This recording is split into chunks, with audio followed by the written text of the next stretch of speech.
In her last agony, Saint Therese of Lisieux had several pictures of her favorite saints put by her bedside.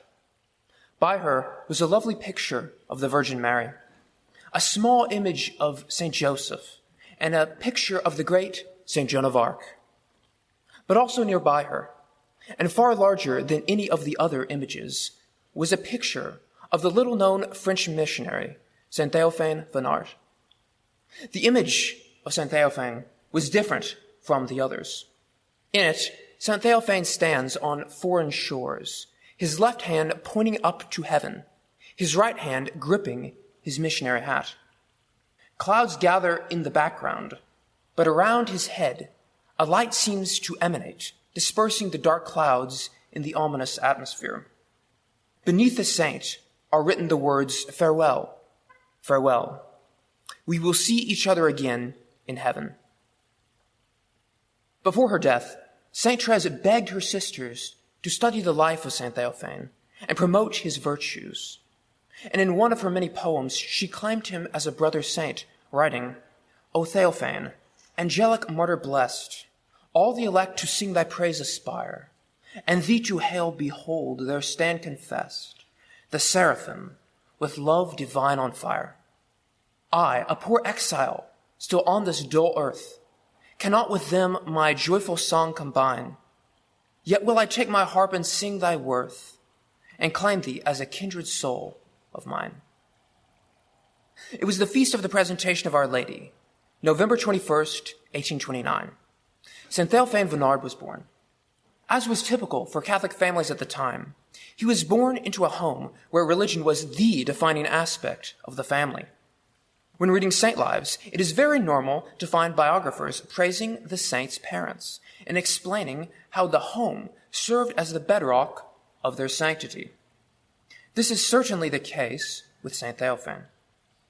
As his biographer puts it, he combined the gentle, loving character of his mother with the firmness and resolution of his father. With his loving parents to care and guide him, he made great progress in virtue for one so young. He loved to spend time with his parents or siblings while reading the lives of valiant missionaries of Christ. One day, with his family, after reading a particularly moving story, he cried out, "And I too will go to Tonking, and I too will be a martyr." On another occasion, he was with his father in the family goat field. With a surprising gravity, he asked, "My father, how much is this field worth?" "Well," responded Mr. Venard, presumably taken aback, "I really don't know. Why do you ask?" "Because," replied little Theophane, "if you could give it to me, I could have my share. I would sell it and should be able to go to college and study." After this, Mr. Venard financed Theophane's studies in a minor seminary. Theophane flourished here despite having to endure the early loss of his dear earthly mother. Perhaps this is why, even in earliest youth, he vowed a special devotion to the Blessed Virgin Mary. And as time would have it, he needed her help. The priesthood was the burning aspiration of Theophane's heart. But like every true vocation, it had to be tested. The gravity of the call, the lofty holiness required, and the chilling consequences for those who failed. All this filled Theophane's mind. To his beloved sister Melanie, whom he copiously corresponded with all his life, he wrote, "I always thought I was called to the priesthood. Sometimes I say to myself, what a glorious thing to be a priest. What it must be to say one's first Mass. But then one must be so good, so pure. That is why I still hesitate." But confident in God's help, he continued to pursue his vocation. He soon entered Major Seminary at Poitiers. Here Theophane practiced all the virtues which would remain prevalent throughout his life. His great charity, which is the very essence of the spiritual ascent, excelled from his earliest years. Throughout his entire life, he remained a dutiful son and a very dear brother to his family. He would continually write letters to his fathers and siblings, exhorting them to advance in love of God and neighbor, and begging their prayers.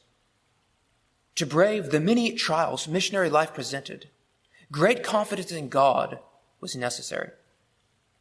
He received all the confidence he needed from God and the Virgin Mary. Again, to his sister he wrote, "Courage. God asks of us only goodwill. His grace does the rest. What I am most afraid of is lest you be discouraged. The Christian motto is hope. Hope on. Hope ever." And elsewhere, he would remind her, "And we besides have a powerful advocate and one who deigns to be our mother."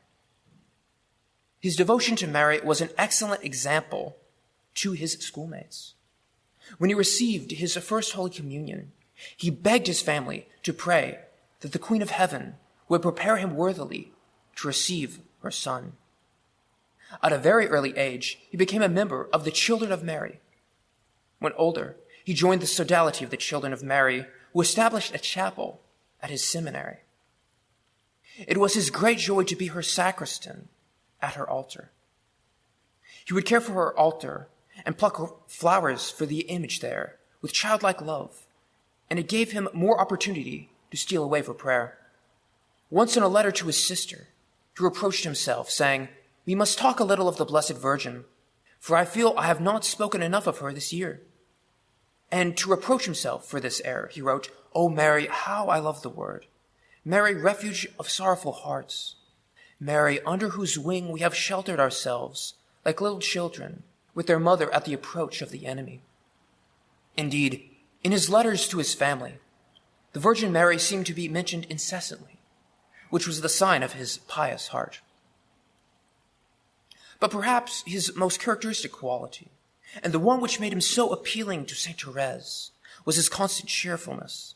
Saint Teresa of Jesus famously said, "From silly devotions and from sour-faced saints, good Lord deliver us." And more explicitly, "A sad nun is a bad nun.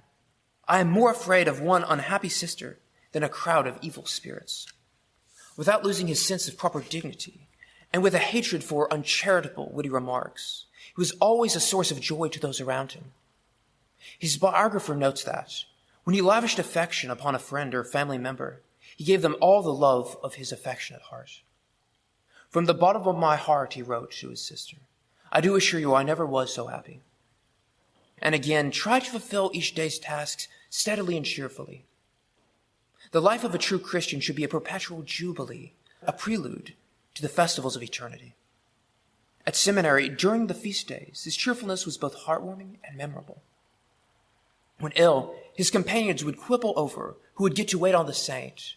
So pleasant and heartwarming was his company. St. Theophane was no sorrow-faced saint. This relates to what St. Thomas says in the second part of his Summa. He asks whether joy is effected in us by charity, the queen of all the virtues. He replies in the affirmative, saying that joy is caused by love, either because the thing loved is present, a love of union, or because one rejoices in the existence of the thing loved, the love of benevolence. Thus, this demonstrates the young Theophane was well grounded in charity, in love of God and love of neighbor. With these virtues, his courage and confidence, his great charity, as well as his constant affability and cheerfulness, he was well fortified for the rest of his missionary life. Soon after being ordained a subdeacon, he felt a special calling from the Lord. He did not just want to be a priest, he wanted to be a missionary, a foreign missionary. He was to leave the Patois seminary and transfer to the House of Paris, which trained apostles who were to spread the gospel in Eastern Asia. Soon he told his heartbroken family. Before leaving for good, he spent a fortnight with them and did not leave without receiving the blessing of his dear father and the embraces of his disconsolate Melanie. This is the last time he would ever see them, in this life at least. After studying in Paris for several years, he was, by the grace of God, ordained a priest on June 5th, 1852, at only 23 years of age. Father Theophane celebrated his first Mass the next day, Trinity Sunday. He wrote to his father, "Send me your blessing. I said my first Mass today. Oh, what a glorious day for me. True, I cannot yet meditate very well. my head is still weak, and I can scarcely realize the awful mysteries of which I have become, as it were, a participator. But I feel a great peace and am very happy." His first assignment was not long in coming. Just a few months later, he was chosen to be sent overseas. Before leaving, the missionaries celebrated the customary ceremony of departure. After communal evening prayer, the 5 departing missionaries would kneel on the altar steps. Soon after prayer and a short meditation, the missionaries ascended the steps and stood close to the tabernacle, while their confreres would kneel and kiss their feet, chanting, "How beautiful are the feet of them that preach the gospel of peace, of them that bring glad tidings." Then the missionaries would give their brothers the kiss of peace and would depart to spread the gospel. Father Theophane sailed from Antwerp to Singapore and finally to Tonkin, the northern region of Vietnam. He wasn't impressed with what he saw abroad, especially the criminal opium drug trafficking. Tonkin was subjected to incredibly cruel persecutions. Since 1684, brutal assaults were leveled against the Catholics, and as one author remarks, the faith grew with head on the block and her children's feet steeped in blood. The authorities were vehemently opposed to conversion. "I sometimes ask myself," St. Theophane wrote, "is God's grace no longer so effective as before? Has the time passed for the conversion of the Gentiles? Or are we poor missioners less zealous than our predecessors?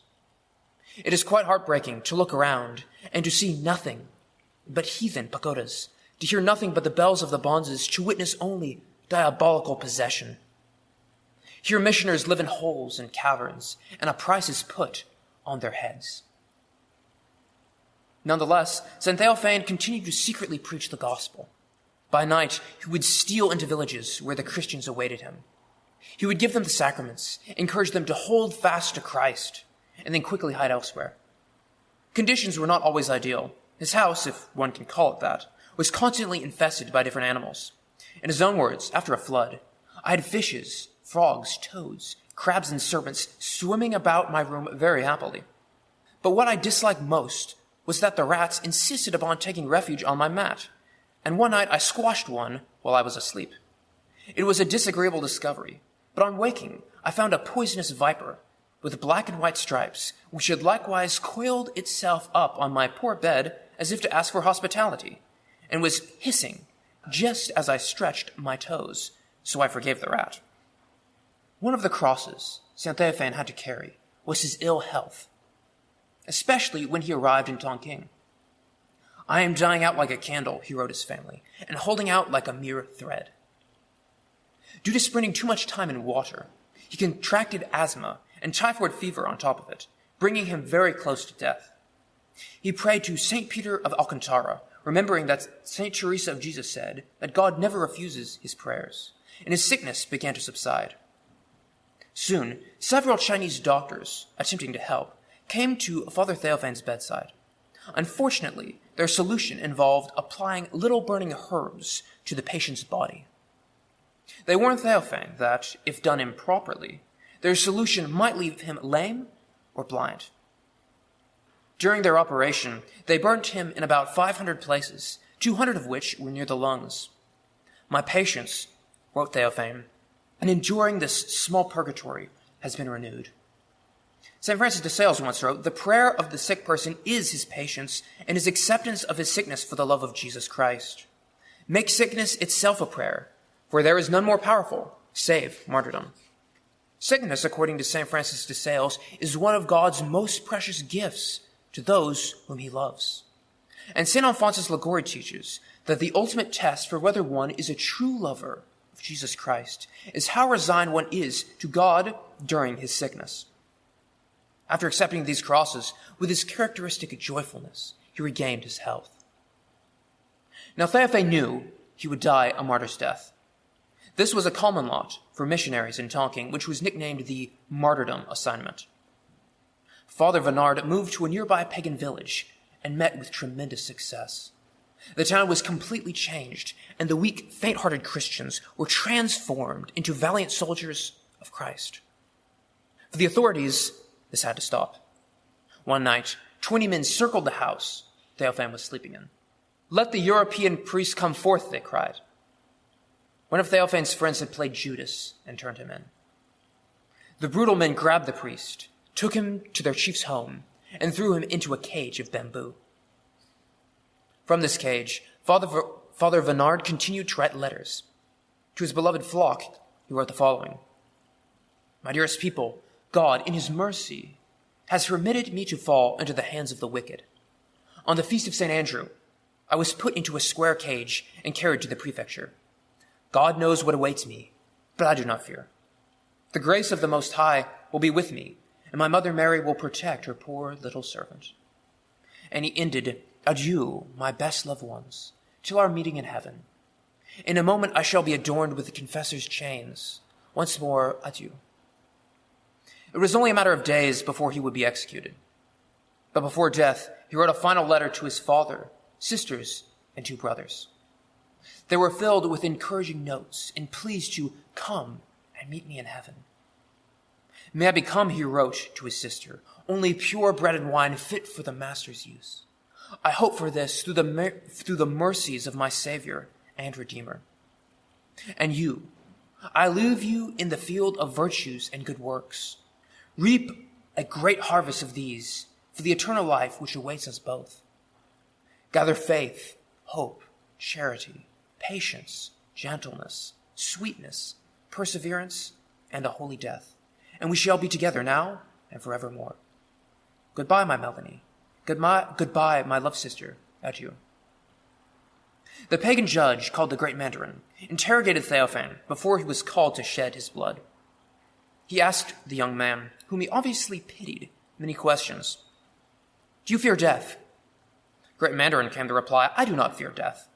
I have come here to preach the true religion. I am guilty of no crime which deserves death. But if the Annamites kill me, I shall shed my blood with great joy for them." "Chief of the Christian religion," the interrogator continued, "you must declare the names of all the places and people that have sheltered you up to this hour." "Great Mandarin," Theophane replied, "they call you the father and mother of this people. If I were to make such a declaration, it would involve a large number of persons in untold misery. Judge for yourself whether it would become me to do this or not. Trample the cross then, and you shall not be put to death." "How?" the missionary cried. "I have preached the religion of the cross all my life until this day. And do you expect me to abjure it now? I do not esteem so highly the pleasures of this life as to be willing to buy the preservation of it by apostasy." When the Great Mandarin left, he felt great admiration and even love for his young, valiant prisoner. A few days later, Father Venard was led to the scene of execution, looking serene and joyful. A hideous hunchback emerged. His job was to decapitate Theophane. Tauntingly, he asked Theophane what he would give to be executed quickly. "The longer it lasts, the better," was the unexpected reply. Father Venard's attitude reminds one of that manly quote from St. Ignatius of Antioch when he was about to be thrown into the Colosseum. "I am the wheat of God, and I shall be ground by the teeth of beasts, that I may become the pure bread of Christ." He was strapped to a stake, and his hands were tied behind his back. He lifted up his head for the stroke. A few seconds later, Theophane's head was hacked from his body. Soon after, his relics were collected and are still held in veneration. The clergy and people of Tonking were deeply saddened, but his legacy was to live on. His sister became a religious and took the name Sister Mary Theophane. Eusebius, his younger brother, would follow in his footsteps and become a priest. He did much in his life to promote devotion to his deceased brother. However, he confessed with a sigh to his brother's biographer that his dream of building a shrine to St. Theophane was never realized. But he still believed that the cult would grow because, he said with hope in his voice, perhaps America will come to love Theophane. St. Therese of Lisieux possessed a very strong devotion to the saint, and one of her final consolations before death was to receive a relic of his. This man, who worked no miracles, was not a saint of locutions or visions, but who did remain childlike and humble all his short life. In short, a saint very much like Therese. In her last agony, the little flower had several pictures of her favorite saints put by her bedside. And one of these, the largest of the pictures, was of Saint Theophane Venard. And she begged the saint to be with her at death and to escort her to heaven himself, writing, "Come down from heaven at my last hour anew, O Theophane, thou youthful martyr blessed. Come with the virginal flames of thy pure love. Come to burn from my soul all earthly clay, that I may fly to heaven's courts above and join thy cohort in unending day."